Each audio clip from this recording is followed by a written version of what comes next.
मराठा आरक्षणासाठी राजीनामा देणारे हिंगोलीचे खासदार चर्चेत आले होते आणि त्यानंतर पुन्हा एकदा ते चर्चेत आलेत, कारण त्यांना एका दहशतवाद्याकडनं फोनवरनं धमकी आलेली आहे. त्यांनी त्या धमकीची माहिती पंतप्रधान, राष्ट्रपती आणि मुख्यमंत्र्यांना सुद्धा दिलेली आहे. स्वतः आपल्यासोबत हेमंत पाटील आहेत. तुम्हाला कधी फोन आलेला आणि कोण होता? काय नाव सांगितलं त्यानं? कोणत्या भाषेत बोलला? काय संवाद पहिला झाला? फोन मला आलेला आहे 14 डिसेंबर रोजी रात्री 10:08. हा फोन युनायटेड किंगडम मधनं आलेला होता आणि त्या दिवशी इंग्रजीमध्ये समोरची व्यक्ती बोलत होती. त्यांनी सांगितलं की आम्ही हिंदुस्थानला आमची ताकद दाखवून दिलेली आहे आणि येत्या 26 जानेवारीला आम्ही परत हिंदुस्थानला ताकद दाखवून देऊ. मोठ्या प्रमाणामध्ये आम्ही धमाके करू. जर तुम्ही स्वतःला वाचू शकत असाल तर वाचवा. त्यानंतर ही बाब मी माननीय मुख्यमंत्री एकनाथ शिंदे साहेब यांच्याही कानावर घातली. त्यांनी माननीय ब्रिजेश सिंह यांना या संदर्भामध्ये योग्य त्या सूचना दिल्या. 8 दिवसानंतर 20 तारखेला परत दुसऱ्या फोनवरनं 10:10 रात्रीच्या वेळेस परत 2 इंटरनॅशनल कॉल आलेले आहेत.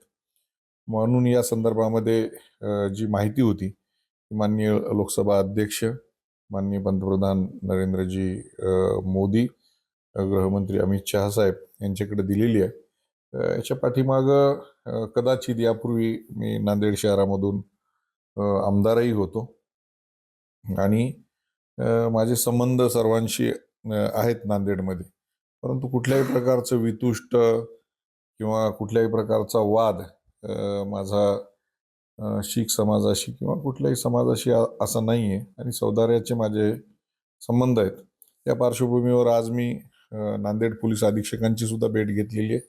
त्याचबरोबर आमचे नांदेड गुरुद्वारांचे जे आमचे बाबाजी आहेत, बाबा बलविंदर सिंह यांच्याही कानावरती या बाबी घातलेल्या आहेत आणि योग्य त्या सूचना त्यांनी मला दिलेल्या आहेत. या संदर्भात पोलिसांशी तुम्ही पोलीस अधीक्षकांशी नांदेडच्या भेटलात, त्यांनी काही सूचना दिल्यात? बंदोबस्तात वाढ झाली आहे का काय?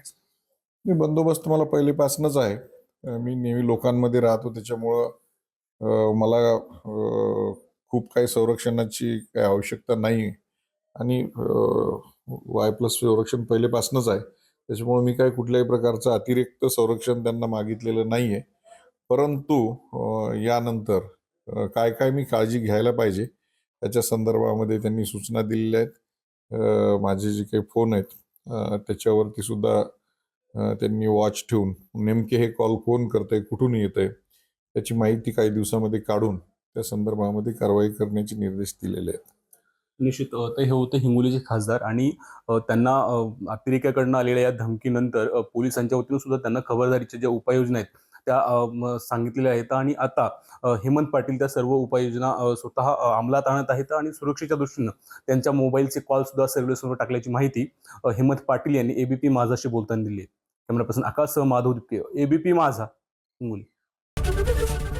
एबीपी माझा, उघडा डोळे बघा नीट.